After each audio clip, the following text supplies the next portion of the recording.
Hello CA final student, कैसे हैं आप लोग।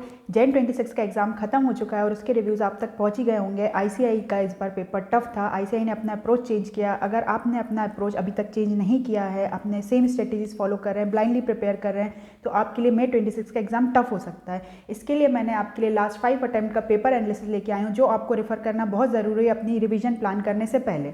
तो चलिए एक बार ये रिव्यू देख लेते हैं।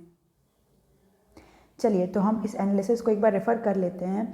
इस एनालिसिस का ऑब्जेक्टिव सिर्फ एक ही है कि जब आप अपना रिवीजन प्लान करें तो उसमें आपको कौन से चैप्टर को प्रायोरिटी लिस्ट पे रखना है, कौन से चैप्टर को ज़्यादा टाइम एलोकेट करना है। तो ये एक डिटेल एनालिसिस है जिससे आपको पता चलेगा कि कौन से ऐसे से कितने मार्क्स का डिस्क्रिप्टिव पूछा था, कितने मार्क्स का MCQ पूछा था, SREs, SRS, SAEs, सब चीज़ का मैंने अलग अलग बाइफर्केशन दिया है, जिससे आपको पता चले कि लास्ट का पेपर पैटर्न था क्या, किस चीज़ से इंस्टीट्यूट ज़्यादा MCQ पूछ रहा था, किस चैप्टर से ज़्यादा डिस्क्रिप्टिव पूछ रहा था। तो ये एक डिटेल एनालिसिस है और इसका ऑब्जेक्टिव सिर्फ इतना है कि आप अपना टाइम एलोकेट अच्छे से करें रिवीजन के लिए। ठीक है, तो एक बार हम देख लेते हैं। यहाँ पर ये एनालिसिस May 24 से Jan 26 तक का है। इसमें अगर मैं बताऊँ Jan 26 में जो एसेस पूछे थे वो एक 240, 450 और 501 था, और 705 और 706, 810 ये वाले सारे एसेस पूछे थे। और SREs एक और SAE पूछा था, इस बार SRS नहीं पूछा था। और इसमें से मैं आपको बता दूं कि प्रोफेशनल एथिक्स 19 मार्क्स का 19 मार्क्स का डिस्क्रिप्टिव था और 6 मार्क्स का MCQ पूछा था। तो इस बेसिस पे मैंने आपके लिए कुछ इंपॉर्टेंट चैप्टर्स भी निकाले। अगर आपको भी ऑडिट में टफ लगता है, आप नहीं समझ पाते हैं, आपको प्रॉब्लम होती है याद रखने में, तो मैंने जो चीज़ फॉलो करी थी आप भी वो फॉलो कर सकते हैं। जैसे मैं इसमें बता दूँ कि जो आपका मॉड्यूल 3 है, मॉड्यूल 3 में आपके ये PSU से प्रोफेशनल एथिक्स तक के क्वेश्चंस हैं, चैप्टर्स हैं। तो इसमें आप क्या करो कि सबसे पहले मॉड्यूल 3 खत्म करो, क्योंकि मॉड्यूल 3 समझने में आसान है, याद करने में आसान है। तो आप वहाँ से स्टार्ट करो, वो भी अच्छा कवरेज करता है। जैसे मैं आपको बता दूँ कि यहाँ से अगर मैं PSU से देखूँ तो ये इतना कवरेज है आपका, जो कि 35 to 40 मार्क्स का कवरेज आपका मॉड्यूल 3 भी करता है। तो आपको उसको बहुत अच्छे से करना है, उसको सब चीज़ फॉलो करना ही है, कोई भी चीज़ आपको छोड़नी नहीं है। जैसे पी तो आपको पूरा याद कर लेना एकदम। ठीक है, तो मैंने क्या किया था, सबसे पहले मॉड्यूल 3 किया था, फिर मॉड्यूल 2 किया था और लास्ट में मैंने मॉड्यूल 1 किया था। क्योंकि एसेज में ना मुझे कन्फ्यूजन होती थी कि किस चैप्टर से कहाँ की केस स्टडी है। मुझे आइडेंटिफिकेशन में थोड़ी सी प्रॉब्लम होती थी, क्योंकि मुझे दो एसेज एक साथ समझ में आने लगते थे कि इससे भी है, इससे भी है, तो वो गड़बड़ होता था। तो मैंने क्या किया कि एसेज के पीछे भागना बंद किया, मैंने 3rd मॉड्यूल से स्टार्ट किया। तो मैं आपको बता दूं कि अगर आपके साथ भी ऐसा हो रहा है तो आप 3rd मॉड्यूल से स्टार्ट कर सकते हैं। और यहाँ पर आपको इस पैटर्न से यही चीज़ समझ में आएगी कि अगर आप यहाँ पर ऐसे बहुत सारे हैं, लेकिन उसमें से एक ऐसे पूछ रहा है, 2 ऐसे पूछ रहा है, तो आप इतने सारे पढ़ोगे, उसमें से एक ऐसे पूछ रहा है, आपको नहीं पता वो कौन सा ऐसे है, आपको वो अच्छे से याद है कि नहीं है। तो आप क्या करो कि जो चैप्टर से आता ही आता है सबसे पहले उसको टारगेट करो, उसको ख़त्म करो, उसका मल्टीपल रिवीजन करो। तो जैसे प्रोफेशनल एथिक्स उठा लिया आपने, SDG ESG आपने कंप्लीट कर लिया, इसके बाद इन्वेस्टिगेशंस फॉरेंसिक ऑडिट कंप्लीट कर लिया।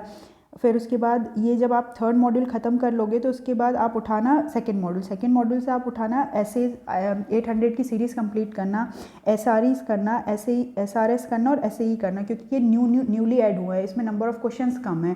तो आपको टॉपिक से डायरेक्टली पूछता है इंस्टीट्यूट, तो आप अपने सारे टॉपिक ख़त्म कर लेना उसमें के, और नंबर ऑफ़ क्वेश्चंस भी जो अभी न्यू पूछे सिर्फ वही हैं, तो आप उसको भी एक बार रेफ़र कर लेना। तो ये ज़रूर कर लेना। इसके बाद ग्रुप ऑडिट कंप्लीट कर लेना, उससे भी पूछता हो। और बैंकिंग और NBFC से भी अच्छे खासे क्वेश्चंस आते हैं, डिस्क्रिप्टिव में भी और MCQ में भी, तो उसको छोड़ना मत। बहुत ज़्यादा है पता है, लेकिन NBFC कंप्लीट कर लेना, और जो बैंकिंग के आपको इंपॉर्टेंट पार्ट लग रहा हो ना वो कंप्लीट कर लेना। तो इससे भी क्वेश्चन आते हैं। और कारो और 700 की सीरीज़ तो बिल्कुल भी छोड़ के मत जाना। आप हर अटैम्प्ट में देखो कारो और MCQs कितने मार्क्स, कारो और 705 कितने मार्क्स का आ रहा है। यहाँ पर भी 10 मार्क्स का, Jan 26 में भी 10 मार्क्स का, 5 मार्क्स का कारो, 705 आया था 5 मार्क्स का, और MCQ 4 मार्क्स की, मतलब 2 केस स्टडी के 2 MCQ 705 के आए थे और एक 706 का आया था।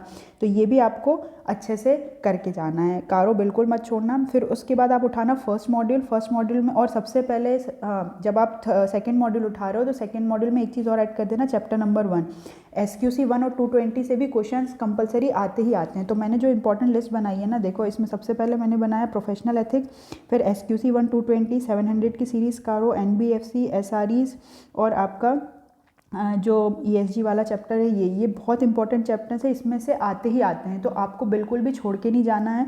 ये वाले चैप्टर्स को एकदम बाय हार्ट कर लेना, मल्टीपल रिवीजन में इसको प्रायोरिटी लिस्ट में रखना और इसको टाइम एलोकेट भी ज़्यादा करना। ऐसा मत करना कि एक बार पी स्टार्ट किया तो काफ़ी दिन तक पढ़ रहे हो, बिल्कुल ऐसा मत करना। सबसे पहले अगर आपको पी थोड़ा लेंदी लग रहा है तो पहले छोटे चैप्टर्स उठा लो, जैसे SQC 1 to 20, 700 सीरीज़ कर लेना, कारो कर लेना, फिर उसके बाद ESG कर लेना, SRE कर लेना और फिर पी उठाना। और पी का कुछ भी मत छोड़ना, एथिकल बोर्ड के डिसीजन भी करना, उससे भी क्वेश्चंस पूछते हैं, शेड्यूल तो आपको करने ही करने हैं।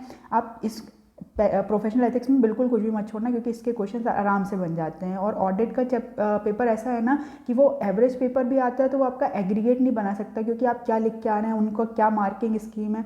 तो इसीलिए आप इस पेपर को अच्छे से करना, लाइटली मत लेना, क्योंकि अगर इसका पेपर टफ आता है तो भी दिक्कत होती है, एवरेज आता है तो भी इतने अच्छे मार्क्स नहीं आ पाते हैं। तो आप इस पेपर के लिए राइटिंग प्रैक्टिस ज़रूर करना, कीवर्ड्स पे ध्यान देना, ठीक है।